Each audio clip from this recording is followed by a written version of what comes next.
Costa Rica is a small country that is both densely forested and very mountainous.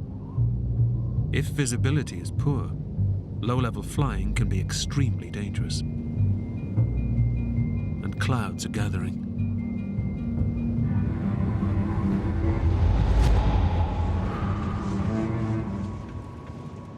When I look out of the window and I see clouds, that's a little frightening to me.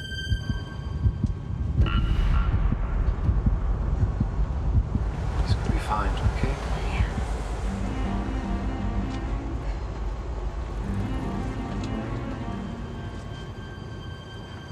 I don't particularly like flying up there because it is a rough ride sometimes. They are small planes. But on this flight, Michael sees something out of the ordinary. I noticed the two pilots conferring with each other, looking a little concerned. And I realized what they were doing was looking at coordinates in these books, trying to pinpoint their position because they weren't sure where they were.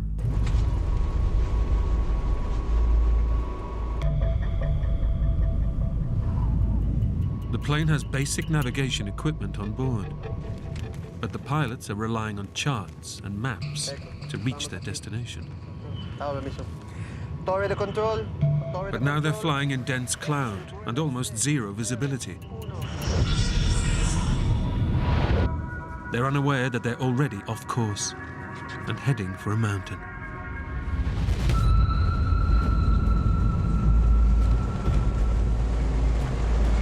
These clouds are getting very dark. That's right. Brandy said, look how thick these clouds are.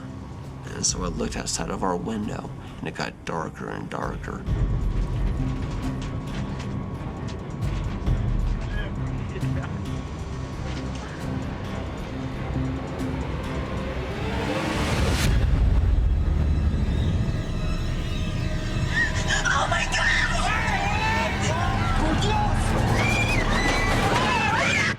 It's horrifying. That was my ultimate fear coming true. What goes through your head is the fact that you're not going to live through this. You're headed for the mountain. You're headed for the mountain to die.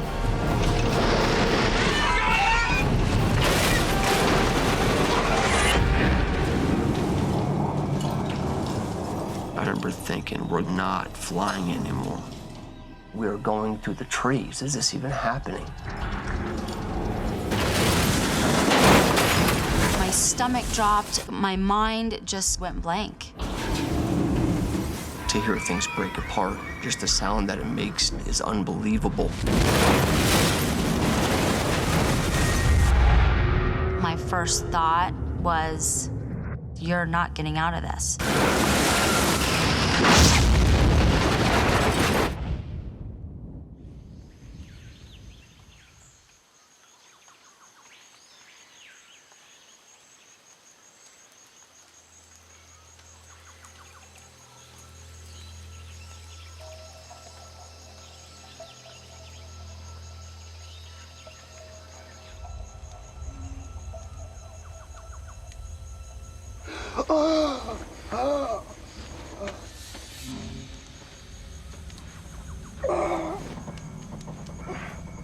I wake up and it's freezing cold, and my entire body was soaked in jet fuel.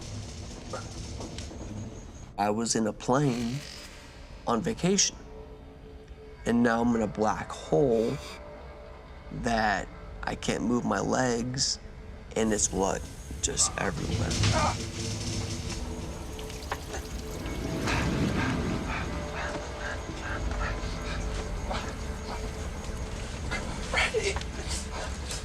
Brandy was head to toe blood. And I remember thinking, oh my God. Brandy! Brandy! Brandy! Wake up! Can you hear me? Brandy! Wake up, Brandy! Brandy, can you hear me? Can you hear me? My first memory was Brandon talking to me. Brandy, listen to me. You gotta get out of here. We're covered in jet fuel. Oh my God. Get your boat. Your seatbelt. Let's go. I remember feeling completely panicked and completely in disarray. Hurry, go! Get away from the plane!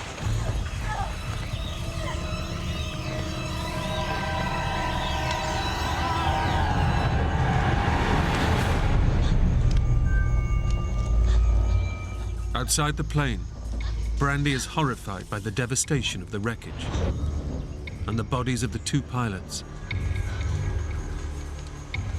Trees were knocked down. There was a mess of plane parts, wires. There's smoke everywhere. There's people wandering around. There's people that are dead. How could this have happened? How could the pilots have let this happen? German Silke Freebold and Costa Rican Alvaro Zuniga have also survived the crash. But the danger is far from over. Leaking fuel is soaking the wreckage, and Brandon is trapped inside.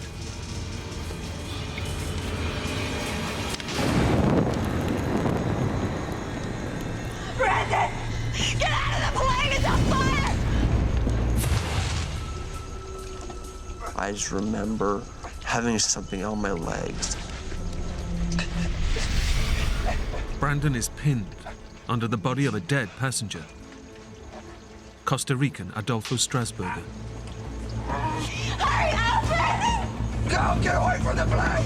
Get away from the plane! Quick!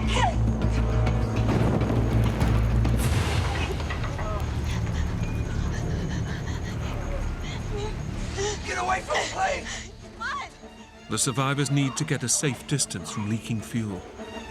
But in severe pain from extensive burns, Alvaro is unable to move. Come on, we gotta get away from the plane! Come on!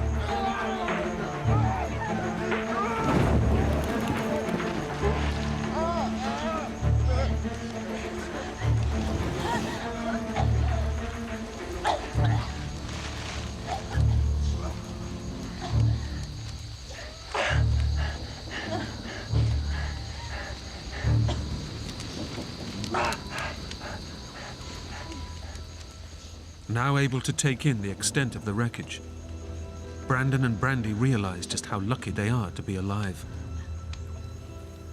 The wings were ripped off and the fuselage was turned upside down, and from the seat in front of us, the plane was completely dismantled. Hey, let's sit in the front. Oh, let's just sit one seat behind. By total chance, Brandy's request that they sit in the second row has saved their lives. I just remember thinking, there's no reason and no way that we should be alive right now. If anyone were to be sitting in that front row, they would have been killed. We should have died. No rhyme or reason about it. It wasn't our time. Baby. Brandon is bloodied and battered. As a trained nurse, Brandy instinctively takes action. My wife went to school to be a nurse. It was just intuitive that she had known what to do. He had broken all the bones around his eye, and his face was swollen. He also has deep cuts on his arms that are bleeding heavily. Okay. It's okay, sorry. Silke is relatively unhurt, but appears traumatized by the death of her friend Adolfo. It's okay, sweetie. I'm a nurse, all right? What's your name? Silka. Silka? Silke was not in a good place. She was psychologically pretty messed up. I mean, she had been conscious the whole plane crash. I saw the whole thing.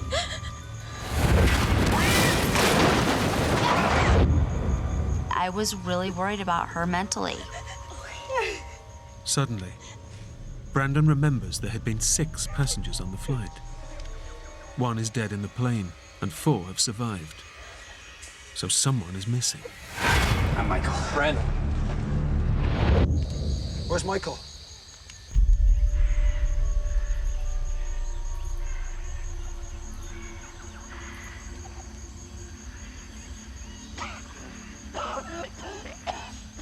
The next thing that I remember is that I woke up on my back, looking up at the sky and the trees. And I thought to myself, oh my God, I was just in a plane crash. And I'm alive. I remember just thinking about where I was, about where the plane was, because I didn't see anything around me except for trees.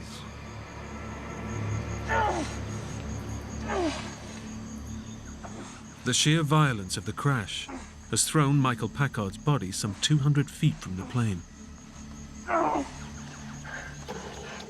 Adrenaline floods through him. He's unaware of just how seriously he's injured. I was in shock, so I really didn't feel the pain yet.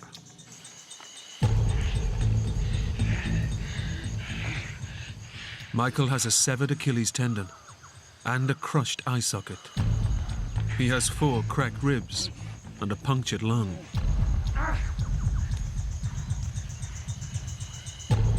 It's a miracle he's alive, but he'll need an even greater miracle to survive.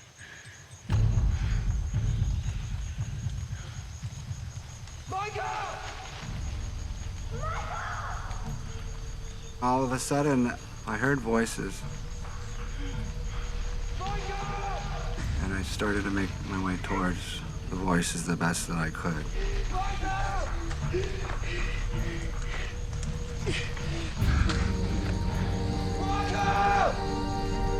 He's here.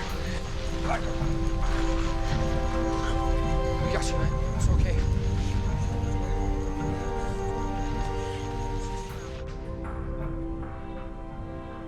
I'm just happy there was somebody else to go through that with. Because I knew it was going to be tough. Michael, I'm a nurse. Put your weight on me. It's okay. All right, Michael, look at me. Okay, I'm a nurse. I'm just gonna check you. Brandy instantly recognizes that Michael is in serious trouble. He didn't look right. He was pale, really dehydrated. His eye was sunken in. He worried me the most. Brandy is concerned that he may have internal bleeding, which, untreated, could kill him within hours. But imminent rescue is unlikely.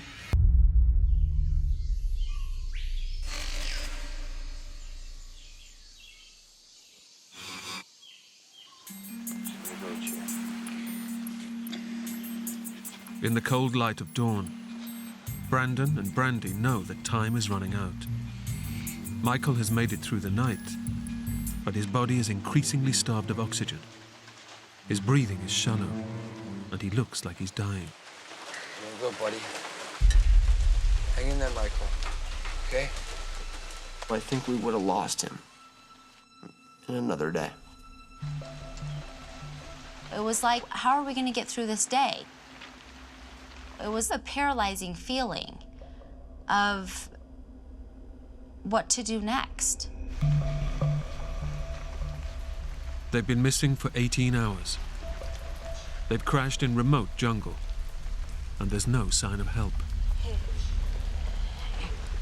We had given up hope for rescue. We thought if we're gonna stay alive, it's gonna be because of us. Okay. We can't sit here any longer.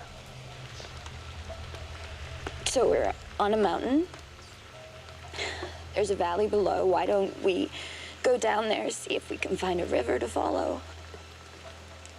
By leaving, they risk getting lost, with no guarantee of finding their way back. But they must take action. If they do nothing, Brandon knows Michael will not survive the day. To be forced to come up with the answers that are going to make you survive or not is something that I wouldn't probably wish on anyone.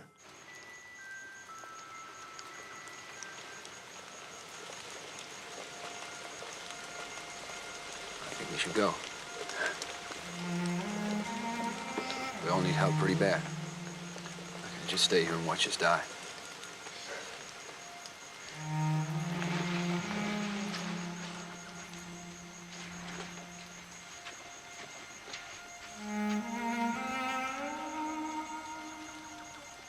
We had no other choice. We had to do something. You have to take that risk, or else you're all gonna be dead.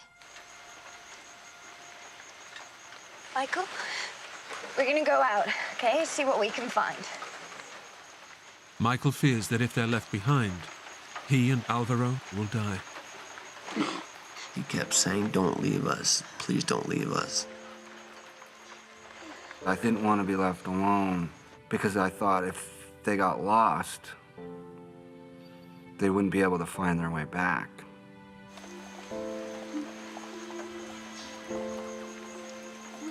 I felt bad leaving them, but I also knew there was nothing more we could do for Michael or Alvaro. And there was no good in us just sitting there looking at each other and not doing anything. It could have worked out. It could have been completely catastrophic.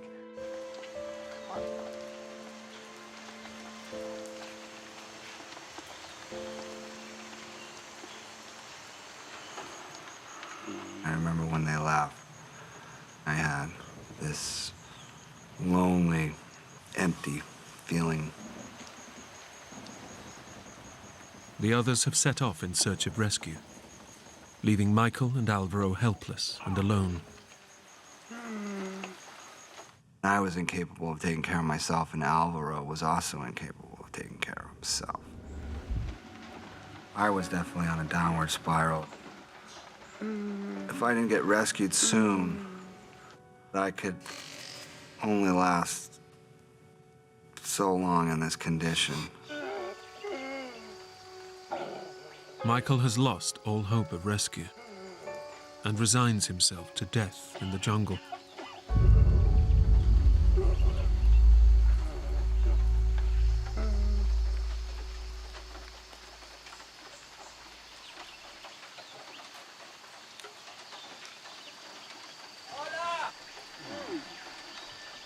I heard voices yelling.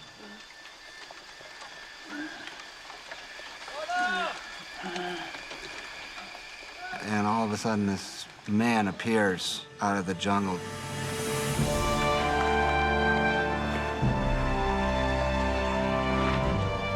Are you all right? Over here! Over here! You're safe now.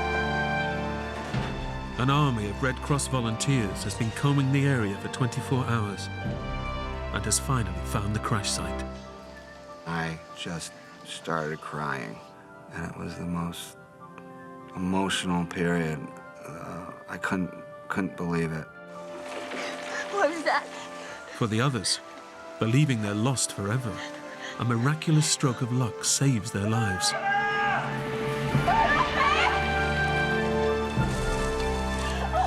Just like in Indiana Jones, the guy comes through the fields and he has a machete and a backpack.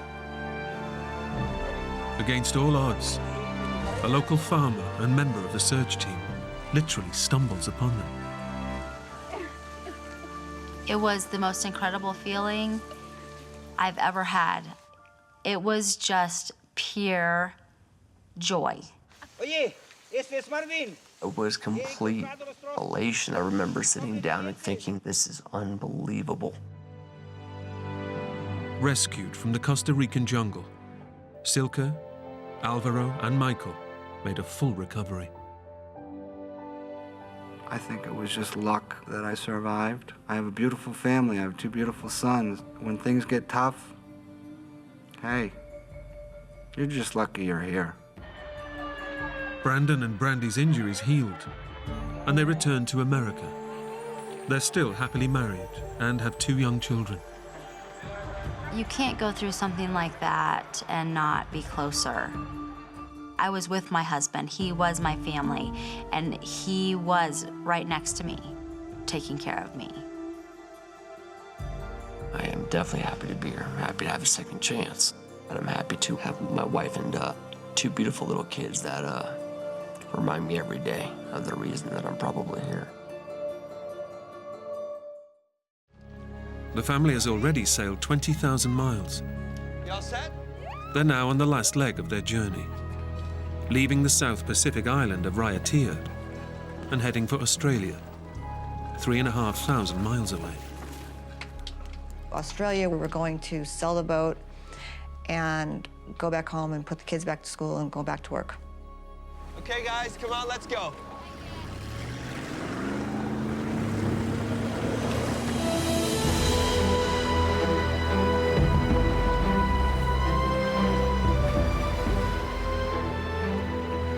The family has spent the last 21 months on John's pride and joy, an 80-foot catamaran, the Emerald Jane, bought from his 20 years of hard work in the construction industry. There's a clanking sound up at the mast. Something that had never happened to us before.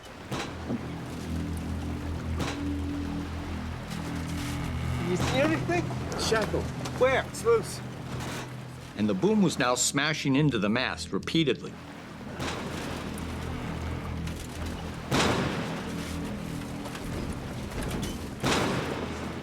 And we wrestled with that problem for probably 2 hours. But John and Ben can't fix the sail. Yeah, I think we leave it for the night, Ben. I say, look, we'll fix this thing in daylight. Watch it side. We have to drop the mainsail down. And we continue on like that.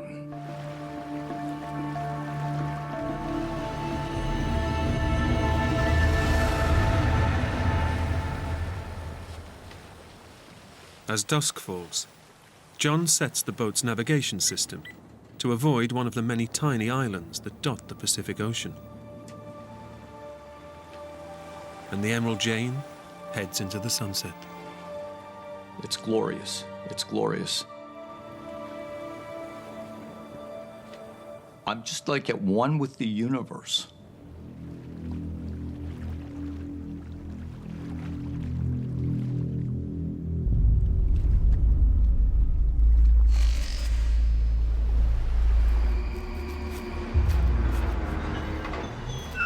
I start to hear this scraping sound.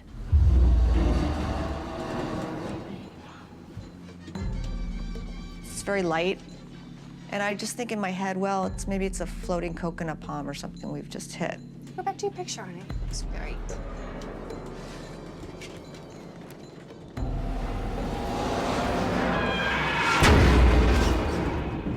There's this sharp bang sound. Then it starts to get louder and louder. I run into the salon. Like chalk on a board on steroids, man. It's just ripping our ears apart. And my son's voice coming from the cockpit. One word. Reef! Reef! He's screaming, reef. We looked at each other in horror. And in that same second, I hear this big boom. I just got thrown a good 5-10 feet. The Emerald Jane has smashed into a submerged coral reef. John slams the boat's engines into reverse.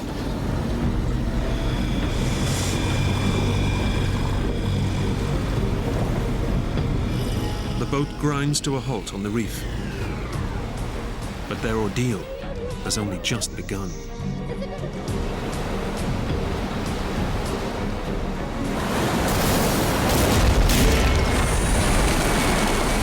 This giant wave hits the boat. The ocean has punched its way through the hull of the boat.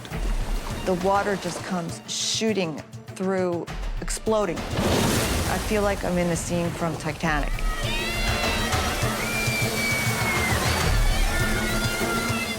I just looked at John's eyes, and you can tell he's scared. He's really, really frightened. He doesn't know what to do, and I don't know what to do. The whole dream of my life was all disintegrating right in front of my eyes.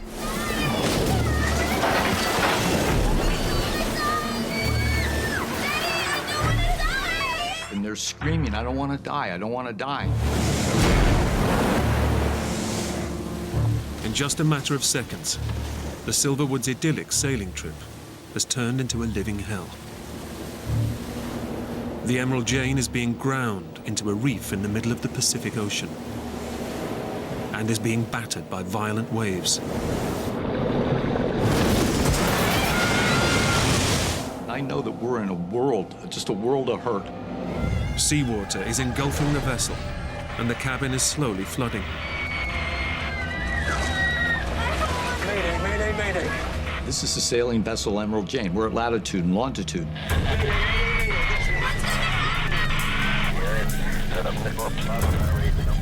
I can hear French voices, just like static in the universe.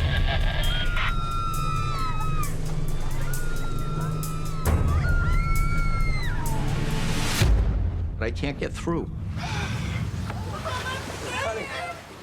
The boat's satellite phone should work anywhere on Earth.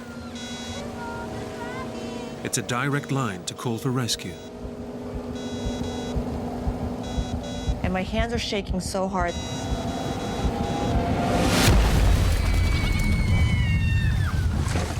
I drop the phone, so the phone just dies.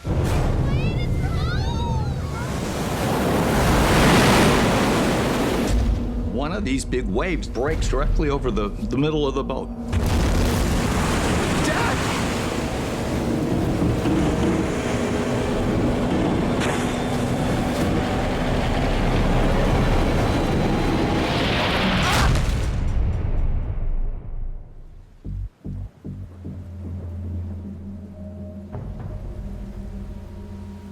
I'm flat on my back.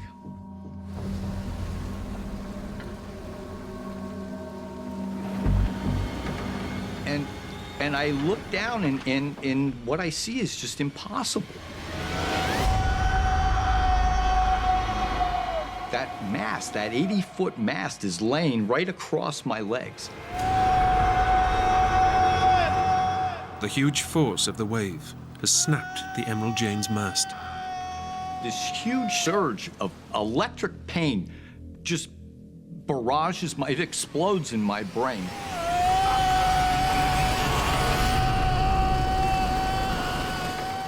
I heard my dad scream.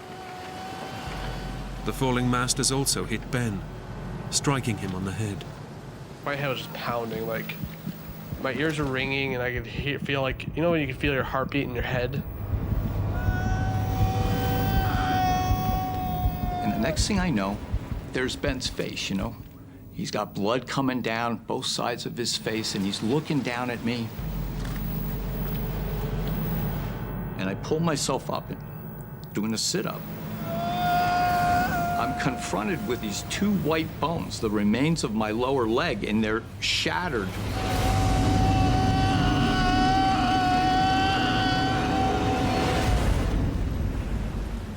You can see the bones sticking out like toothpicks almost out of the side.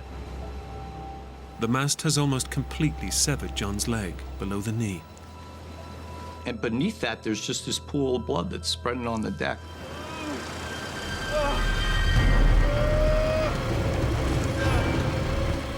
Ben tries to free his father from under the 2,500-pound mast. This thing is 80 feet long.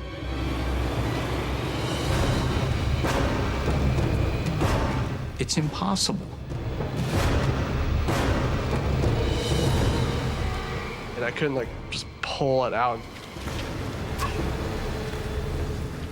He's losing huge amounts of blood from his shattered leg. And Ben knows that unless he can find a way to stem the flow, his dad has only minutes to live. He was in a huge amount of trouble.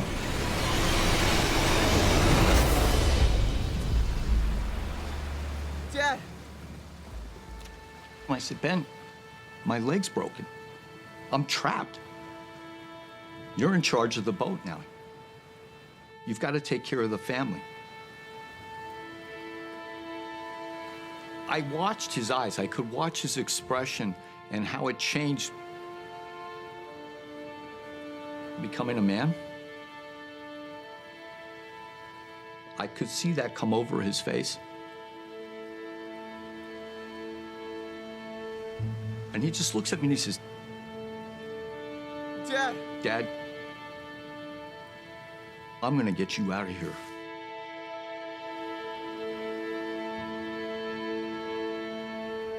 I really didn't think about what the actual burden was on me or the responsibility. My reaction was just to keep doing stuff. Or his dad will die. Within minutes, there's my son. It's gonna hurt. And he's got an idea. He takes that line and he wraps it around my thigh.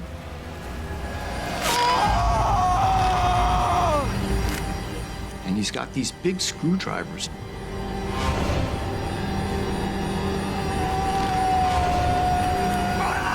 I wrapped it around as many times as I possibly could and then linked it together.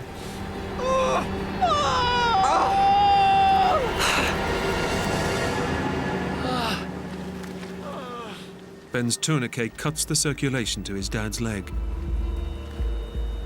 Without that effort, I probably would have died within 10 minutes.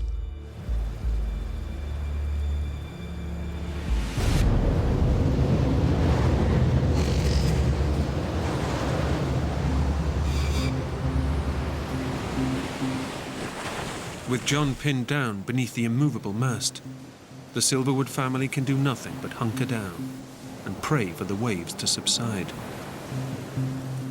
But there's just no let-up.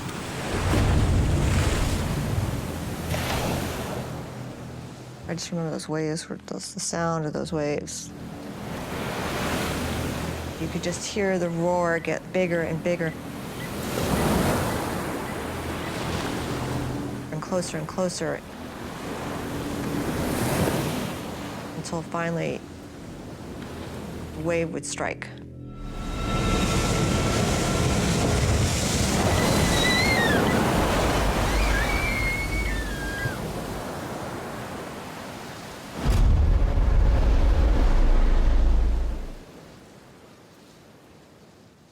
Out of that whole horrible abyss that I was lost in, there just came this single word, and that word was no. I wasn't gonna quit, I was gonna fight. I was not going to give up.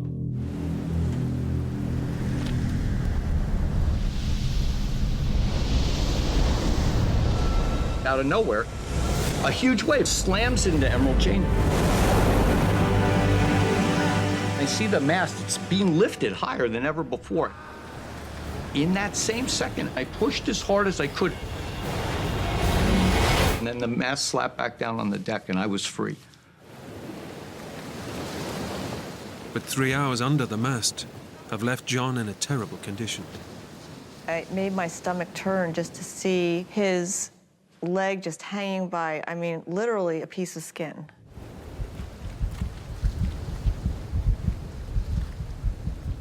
I fell into an abyss of despair, like a free fall. I knew that I'd taken my wife and my kids out to this godforsaken reef.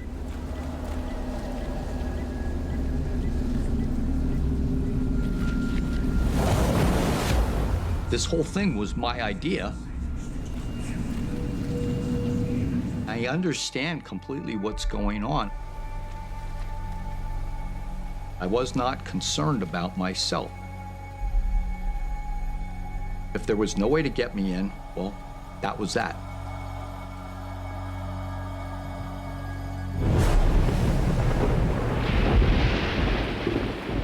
Now, as head of the family, Ben is faced with getting the 3 young children off the boat and across the reef to the tiny outcrop of dry rock. As soon as the wave broke and started to recede, that's when I jumped off the boat.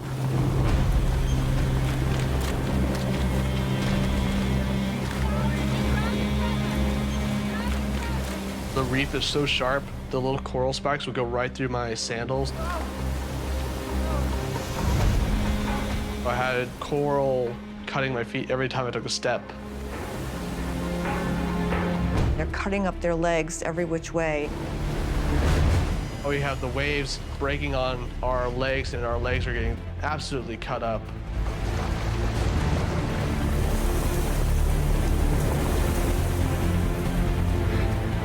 At that point, I gave my brother the little emergency beacon.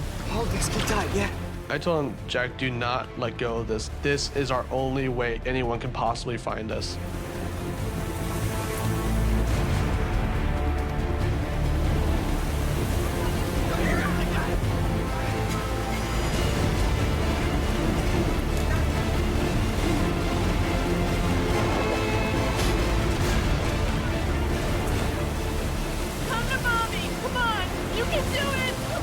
You've got to get off the boat now, too.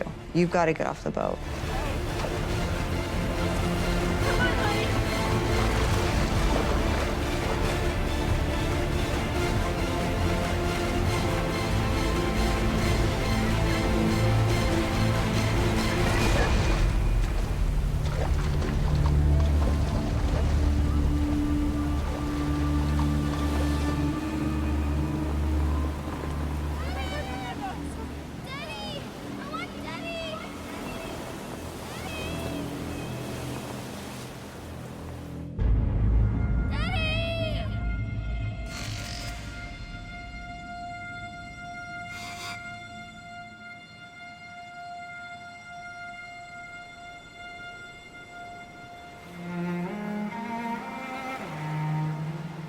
Alone on the boat, John is now in the final stages of life.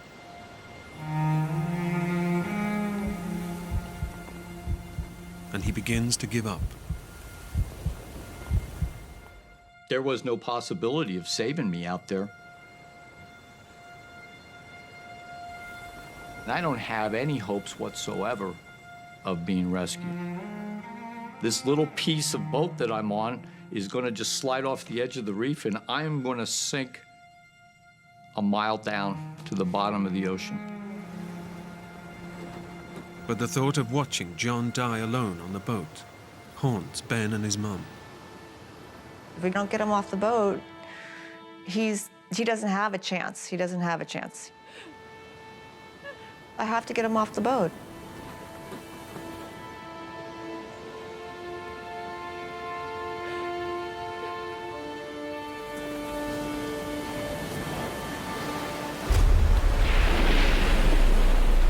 Ben decides to head back to the boat. Mom, go to the life raft. I'm gonna go to Dad.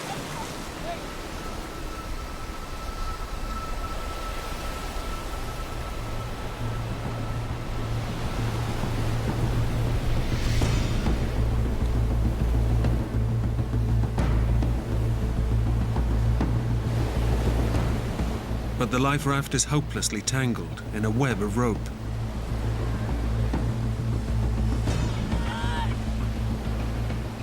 Jean pulls at the life raft for over an hour.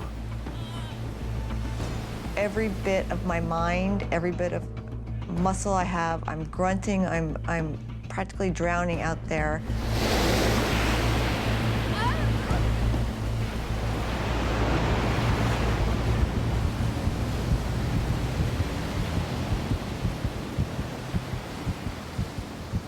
After about 40 minutes, I was completely exhausted. I couldn't do it.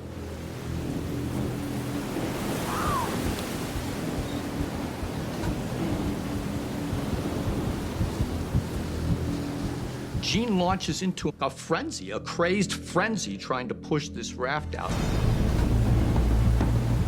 But just as it seems it will never be freed, The life raft just comes popping out.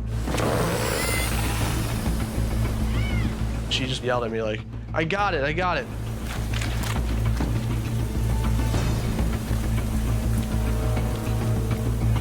We have the waves breaking on our legs and pushing us into the boat, and our legs are getting just absolutely cut up.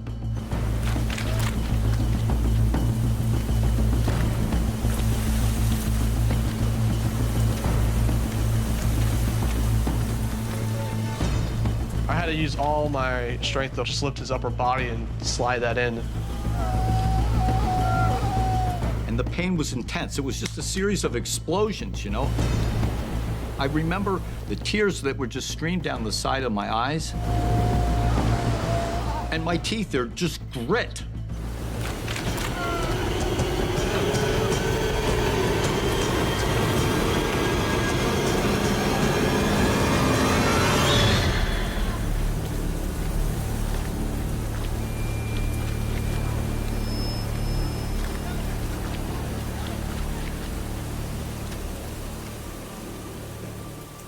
My son was the ray of hope, the ray of light, the steady hand.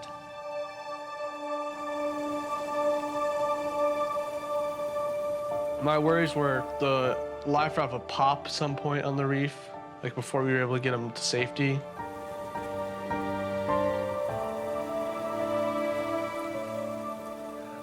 Every one of those steps, there's just these explosions of pain.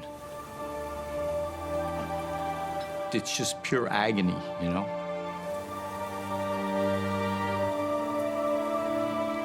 That kind of pain, it takes maybe an hour to even begin to leave you. That peak of pain.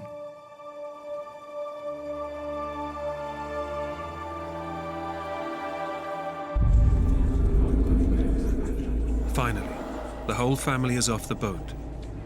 But it's been 10 hours since they crashed and set off their emergency beacon. And John is close to death. I knew my dad didn't have very long to live. I knew he wasn't gonna last like till the next day.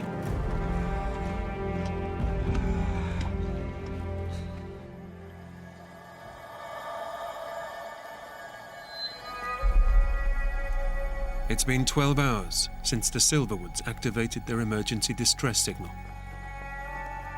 But there's been no sign of rescue. Clinging to a tiny outcrop of rock, the family has all but given up hope. And inside the life raft, John is barely conscious, on the edge of death.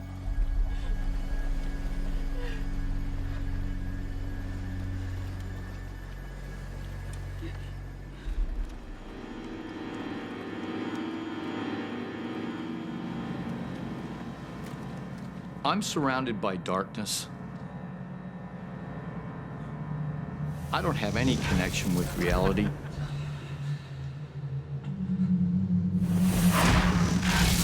I would pray, I'd ask God, in return for my own suffering, in return for my own passing, would you please save the life of my wife? Save the life of my kids.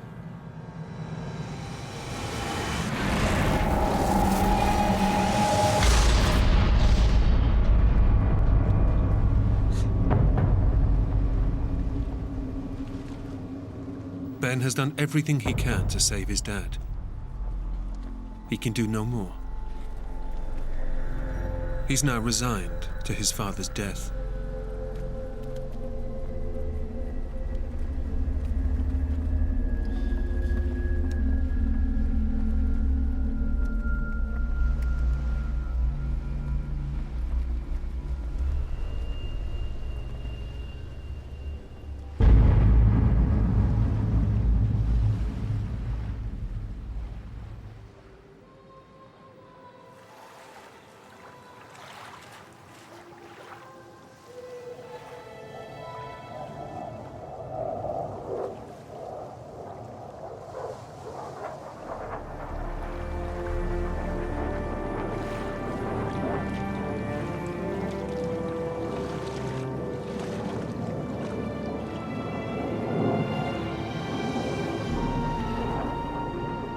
As the sun came up, I could see this little star flying on the horizon. So I thought it could be a plane. Help! Help! I was ecstatic, like someone knew we were there. And it gets right over us and it starts circling, just circles around and around and around.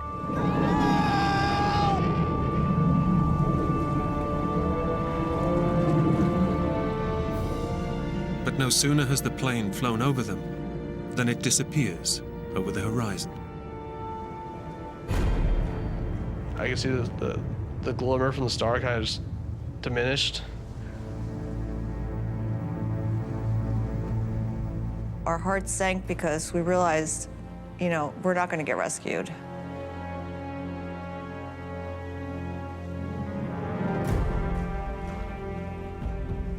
Two more hours pass, and there's no sign of the plane returning. Time was definitely running out for my dad. We need like a medic or a doctor here now.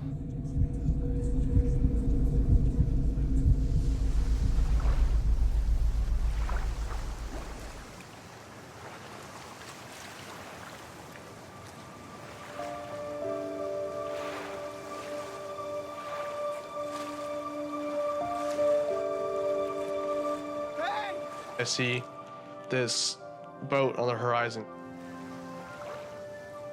The family's emergency beacon had led the plane to the reef. But unable to land, the crew alerted local fishermen on a nearby island.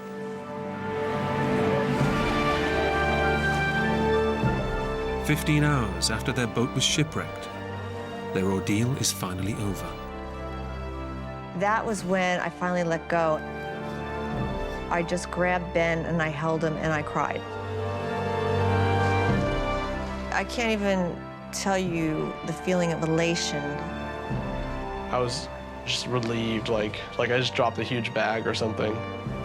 We're actually going to get out of this situation. John's gonna make it. The fishermen take the family to a nearby island, where they're evacuated by a medical rescue team and flown to Tahiti. After 8 hours of surgery, John's life was saved. But he lost his left leg below the knee. How was it to lose a leg? I honestly can tell you, it bothered me not. When I regained consciousness, everything was new to me. Everything was spectacular to me. I'm so proud of my children.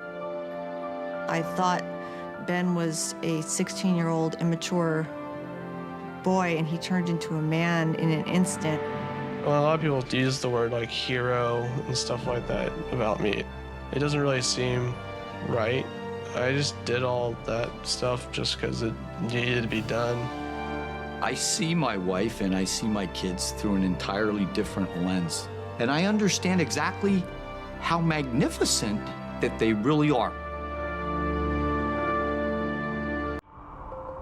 Kyrgyzstan is a remote mountainous country in Central Asia, formerly part of the Soviet Union. It's here that 3 hunters have come on a trip of a lifetime in search of the rare Marco Polo sheep. The Marco Polo sheep is probably the most majestic ram that you would see anywhere in the world.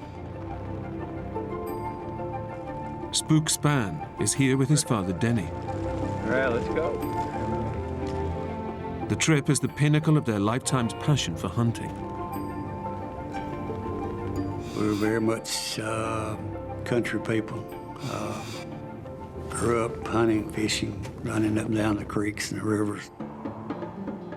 Hunting often takes them away from their home in Tennessee, but this is their most adventurous journey to date. I really didn't know anything about Kyrgyzstan, just that it was mountainous. I did know that. Hey, let's have a little wait for the camera, guys. Joining the father and son is Spook's Canadian hunting buddy, Clay Lancaster. The biggest appeal with the hunting part is the adventure. I mean, a lot of people think it's all about just shooting something, but it's not about that. It's about getting away from cities, telephones, people, getting into the high mountains.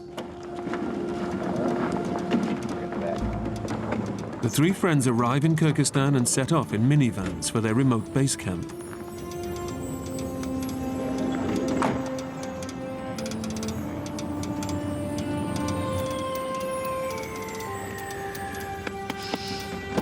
Come on, Clay, rise and shine. There. I remember waking up and going, wow, is this ever cold? My feet were cold, my body was cold. Hey. Oh. Yeah, we're trying to Mountains everywhere you looked, and it was absolutely beautiful.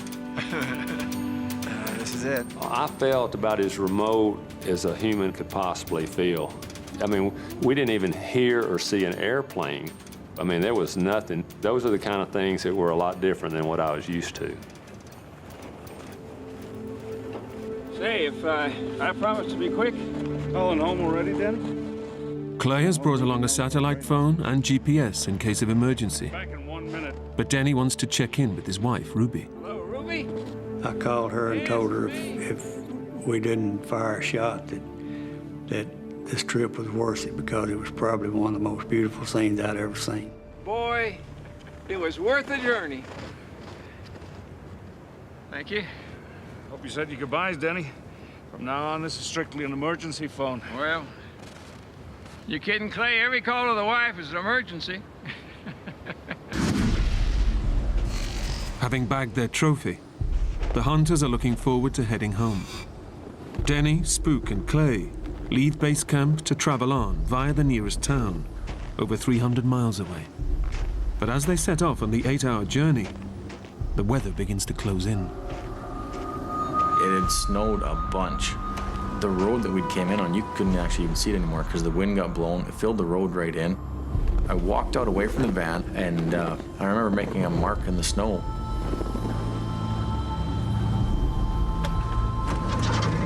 What'd you do that for? I said, that's about as far as I think our Volkswagen van's gonna get. I hope not. I don't think we realized how deep and how bad it had got until we started.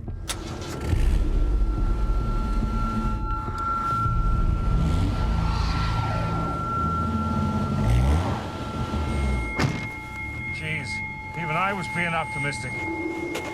The snow is far too deep for the minivan. But the local guides now decide to carry on down the mountains to try and beat the oncoming blizzard. And then that's when they said, oh, you have to get in this other truck. And I remember thinking, surprise, surprise. It was an old military type vehicle. It was wide open, the wind's blowing right up your tailpipe. It wasn't real comfortable in the back of there. With Denny at the wheel, they struggle on through the snow. And he did an awesome job. We actually made it further while he was driving than we did with anybody else. But after a few hours, Denny tires and has to give up. After he started back, he never let me drive anymore. And as the day goes on, they keep hitting snowdrifts. The hunters are stranded in an icy wilderness, 10,000 feet above sea level in a raging snowstorm. Night is fast approaching, and the temperatures begin to plummet to minus 40 degrees. How am I going to get out of here?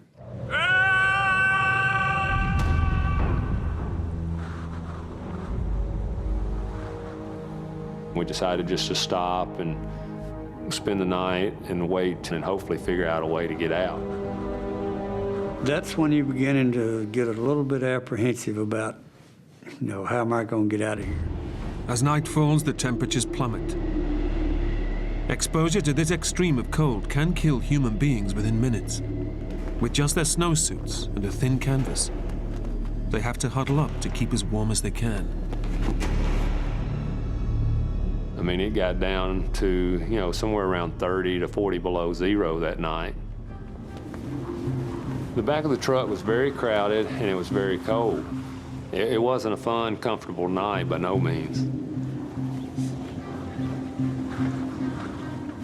I was apprehensive, scared about the cold, being out of food. It was hard. Maybe some sleeping bags out there. Dad is very, compassionate, always thinking of other people. Yes. And he was worried about, were they going to be warm enough? We gave them whatever they needed, socks, boots, jackets, whatever we had that we didn't have on our body ourselves, we let them use. It's okay. As night wears on, the locals sense just how dangerous the situation is. They're getting a little worried. They live there all the time. They realize that people don't go out of their way to come save them, and there's no such thing as a search and rescue or anything like that.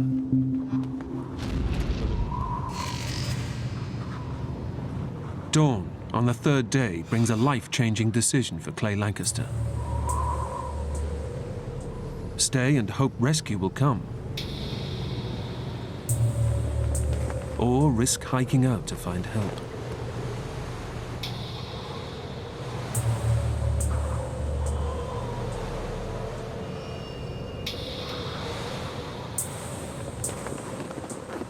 thought to myself, okay, I'll give it to the end of today, and if nothing's happened by the end of today, then I'm walking.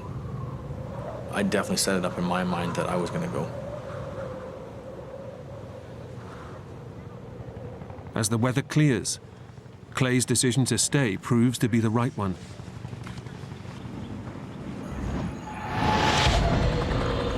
Listen.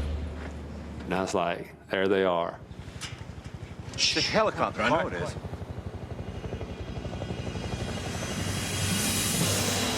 Come on! You know, it was a great feeling to see that helicopter come in. They've only eaten scraps of food in the last 2 days, and they're ravenously hungry. The food tasted really good. And of course, they had their vodka. They always have vodka, you know. That's like water to them. But no sooner has the helicopter landed than the hunters are astonished to see another unexpected sight heading towards them in the distance. Then all of a sudden, here comes 3 snowmobiles. We didn't have a clue who they were, where they were coming from. It was like something you would see in a movie and you'd say, oh, that wouldn't really happen. These guys pull up, and the guys were from America. They spoke English. We were kind of really shocked to see English-speaking U.S. Border Patrol guys on snow machines where we were at. The Americans are on a training mission to help the Kyrgyzstan army, and they've been diverted to rescue the men. And they said, we're here to get you guys out. And said, we'll do whatever you want to do, any way you want to do it. Clay, Denny, and Spook now have a crucial decision to make. Decision made. The guides load up the chopper. But Spook notices it's carrying an enormous load. As I get on the helicopter, and I just had a brief thought of, you know, that's kind of weird, you know. All our gear is just piled up in the middle of the floor in the helicopter. It's not strapped down, it's just kind of stacked up.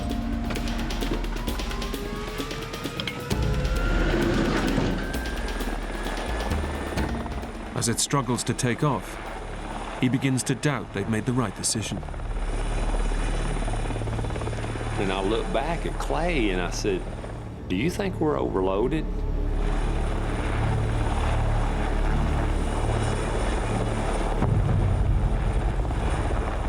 But I mean, the crew seemed to be okay with it, so we just kind of let it roll off our shoulders and went with it.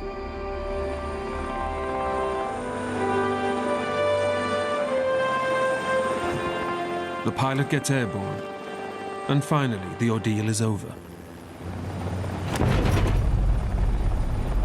But as the helicopter makes its way over the mountains, it becomes clear something is wrong. I could feel the helicopter sort of tip ahead a little bit. I thought, well, maybe it's out of balance or something. Move back. Each move back 1 seat. Get back, move back.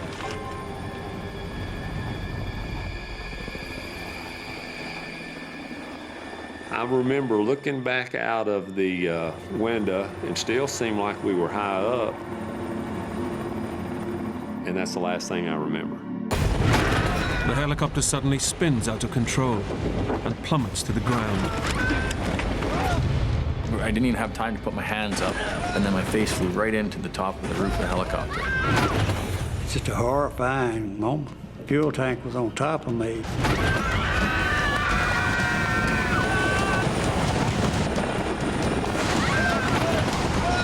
I remember all of a sudden going, that looks kind of close. And then boom, we hit.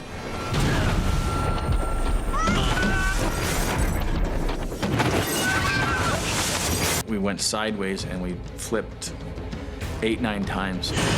People were screaming and hollering and stuff was flying in every direction. These drums came past and hit me a couple of times. Then all of a sudden we came to a sliding sort of stop.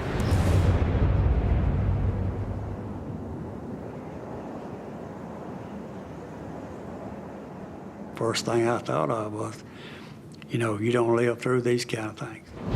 The helicopter is ripped open on impact. In the front, Clay is injured, his left eye badly bloodied. The first thing he hears are Denny's cries. Denny started hollering from the back. Where is he? Can you see him? Spook! Answer me, son. Answer me, son. Spook! He didn't answer me.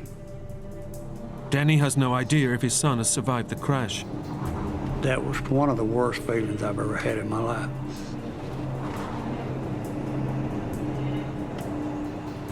And I don't know whether it was 1 minute or 5 minutes or whatever it was. It seemed like an eternity.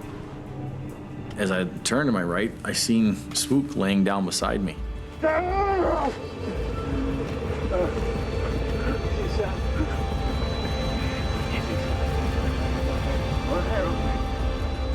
I said, it's okay, he's right here, he's right here. I said, I got him. Spook! Spook is alive but badly injured. He's been crushed on impact and has broken 6 ribs. Easy, son. I had blood coming out of my mouth. I could actually feel 1 or 2 of my ribs moving when I would breathe. Felt like knives sticking in me. I've never been in that much pain in that many different places. Denny and Clay pull him out of the wreckage. It was like something that would happen to you in a dream. And all of a sudden, you just go deaf. It just goes quiet.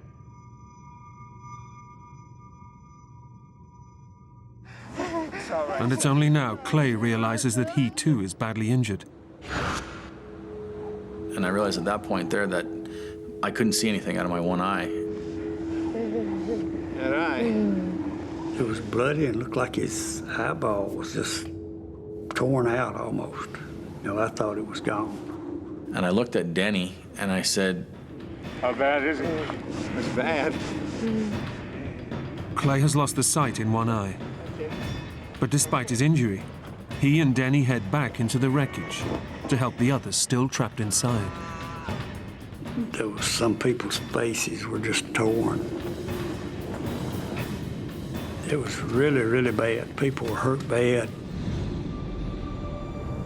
And I pushed send. It produces the slimmest of lifelines. Hello? It went through to my brother. Hey, it's me again. And I said, helicopter crashed. And I got half the GPS coordinates of where we're at to him. Bro? And then the phone went dead. You still there? Bro? Bro? Did my brother catch it all? Did he write it down? I don't know.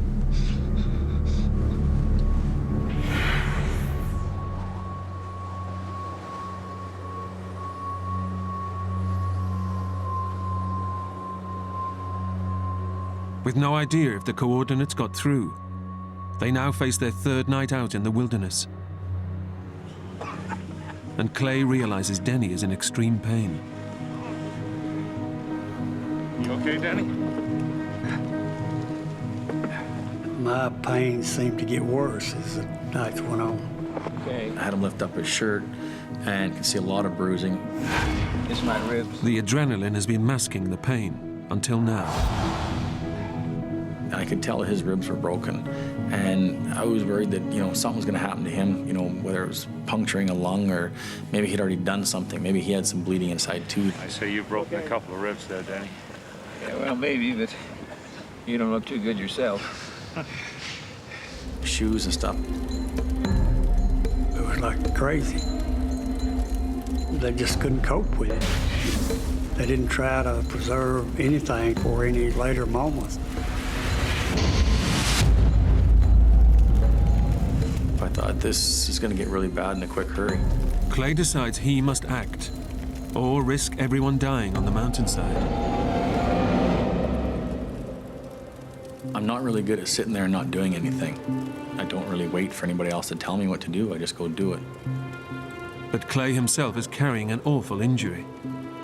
I took a bunch of snow, cleaned off my eye the best that I could, and actually took some duct tape that I had there and just duct taped it up. He now realizes he has no option. Half blind, he knows he must leave the wreckage and seek help. This isn't good, you know. If I don't walk out of here, there's definitely going to be some other people that are going to be gone.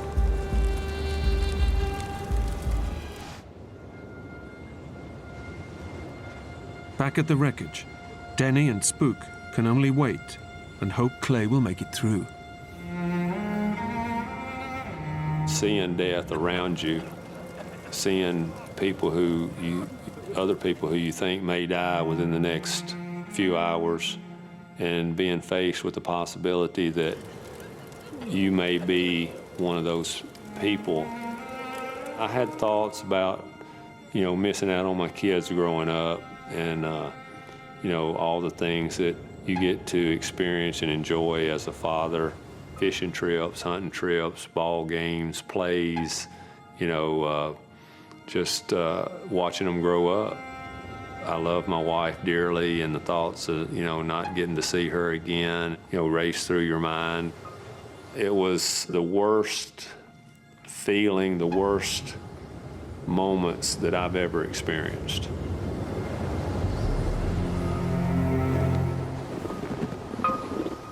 Clay and the guide have been battling through the snow for 10 hours.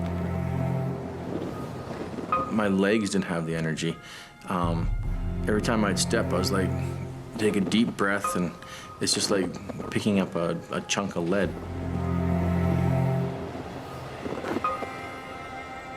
They're completely exhausted.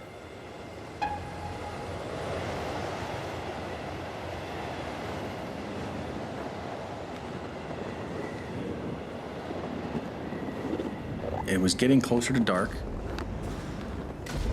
and I hit the top of the hill. Then, out of nowhere, he sees the sign of life he's been hoping for. I looked in front of me, and I could see a military outpost, and I could hear snow machines. It's a chance of rescue. But the riders of the snowmobiles can't see Clay and the guide.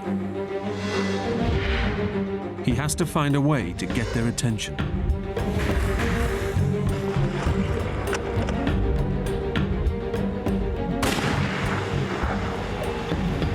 It didn't seem like it got anybody's attention.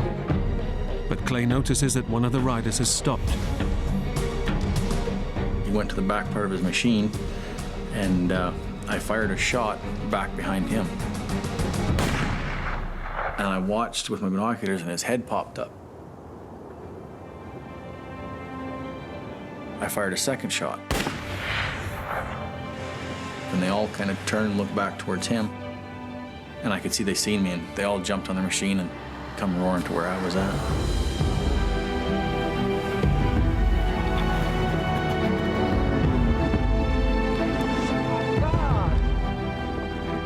Incredibly, the snowmobiles are the same ones from the US military that Clay, Denny, and Spook turned down a lift with just 36 hours earlier. Seeing English-speaking guys on snow machines at that point, I was pretty happy to see them. After 3 days out in the mountains, their ordeal is finally over. Hearing that snowmobile get closer and closer and seeing him pull up, it was a sweet feeling. Oh, it was just a great feeling. That was one of the greatest feelings I've ever had. The hunters are flown to Hong Kong, where they receive medical treatment.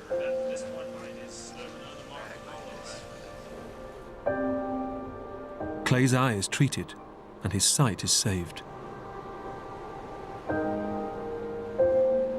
Do I still hunt like I did before? Yes. Probably with more respect for nature still, and with a big smile on my face that I'm still here to do it. I had a great love for life before the crash, and I have that same love for life afterwards. I'm a very blessed man. Not only to get out of a helicopter crash, but to have great people to come home to.